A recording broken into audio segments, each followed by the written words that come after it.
I'm Tom. And I'm Molly. Welcome to Forensic Gameology, hosted by MoonlightCrew.com. Reviews for science. In 7 minutes or less. Escape Curse of the Temple.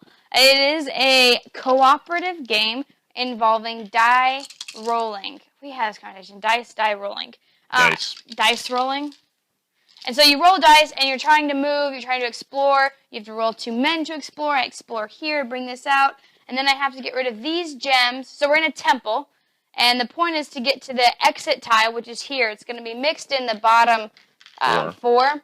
And so you want to get to the exit tile, and you want to get rid of all of these gems so that it's easier to exit. Because in order to exit, you have to roll the amount of keys equal to the number of gems on this tile plus 1. So you need to get down, because you only have 5 dice, so you have to get it down to at least 4 gems, which you want to get down lower than that. So you're doing that by moving around this temple, all while being timed. Simplicity versus complexity. So this game is simple in scope, but it starts being complex just the first time you play.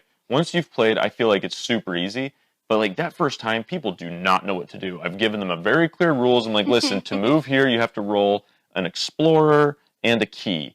To move into here, you have to roll an explorer and a torch. Whenever you roll anything, immediately re-roll it. If you ever roll this bad symbol, it locks and you can't use it. But one of these good symbols, this like gold face, will let you re-roll 2 of the bad ones. So like I say, these rules, they're finite, they're simple, and man, it trips a lot of people up at first. But once you get in the swing of it, after literally 1 game, you will know what to do. Did we say it was timed? It comes with a CD. I did. You did say it was timed? Okay. The CD, if you don't have a way to play it, boy, I feel for you. I would not want to just watch this because you're in the middle of doing things. I don't have time to look at this. So I highly recommend using the CD or maybe downloading something that says escape. And then it goes boom! So there's a couple times when you have to get back to the center before the door closes, or else you lose a die, which is terrible. Yeah, I would say this game, it's the same thing as Tom.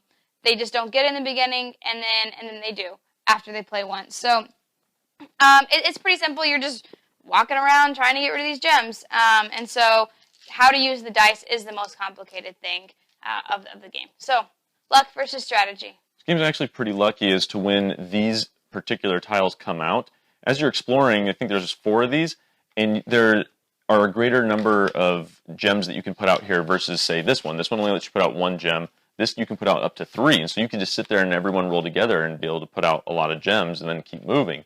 But there's a lot of strategy in this game, surprisingly, for a 10-minute dice chucker. Last time we played, I just explored. I didn't contribute anything. I just ran around and explored, so by the time everyone else had placed out all the gems, the exit was already on the board, and I had kind of steered it to where they were all going to be. I only explored around them if I could, and we were able to win that way. So yeah, I think it's a pretty good balance. I mean, like, you're rolling dice the whole time, but there's ways to get around it. Yeah, I would agree. You don't know what's going to come off the top, but that's why you just continue to explore. I heard once about this game being educational. I think that's interesting, and that goes into the strategy of, do you stay together versus not? And they would be, when you first play, if you've played with people that have never played, you might not stay together, right? And then you don't do very well, especially when these tiles come up and they need 7. You can't get 7 by yourself, and 7 keys, 7 keys or 7 whatever to get more gems. And so there is strategy in staying together, but splitting up at some point. And so yeah, like Tom said, there is a strategy because you can mitigate the luck that you are rolling with your dice. So fun versus boring. I find this game to be super fun. It's a frantic kind of fun. If you want to have a game and you want to sit down and just enjoy yourself and just relax, that is not this game. This game is super fun, but it's just super intense for 10 minutes. Right, so it's really short, so you're guaranteed it's going to be a 10-minute game or else you lose. Right? There's no AP, there's nothing you could, it's a rushed game. Yeah, usually ours are less, sometimes like 9.5 minutes, right? So I think this game is really fun, and I've enjoyed it every single time I've played. So far, we've talked in a clinical, detached, scientific, distant way about this game. But when you're playing this game, it looks like this. Okay, I rolled a bunch of bad faces. Oh, I got it. Can I reroll 1? Yeah, roll 1. All right, you roll the other. All right. Oh, I have blacks. I have 2 explorers. Yeah, me too. I went 2 explorers. If I'm over here, I can. Let's get some keys. I need to reroll my 2 explorers. All right. So now I have to reroll everything except one of my torches, see if I get an explorer. Oh, I need to get in there. I need to see. A gold? I have 2 golds. No, I'm not even in the same room as you anymore. And that is pretty much how it goes the entire time. But that was just 2 people playing a fake game. Yes. When it's on the line and the music is playing in the background and there's 4 of you screaming over each other, I'm locked, someone come get me. You're like, oh, you're 2 behind, I have to go back. Yeah. I'm gonna hold on to these keys because I have to keep them for here.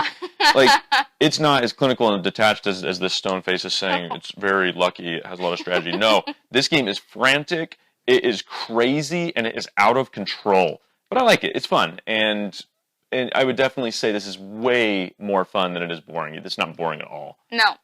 On the Board Game Geek rating system, how would you rate it? I would give this a 7. 7 out of 10. Yeah, I would too. Oh, look at that. Yeah. Look at that. Yeah, you copied me. Oh, I went first, so you copied me. You copied me first. That doesn't make sense. Every time we get to multiples of 500 subscribers on YouTube, we give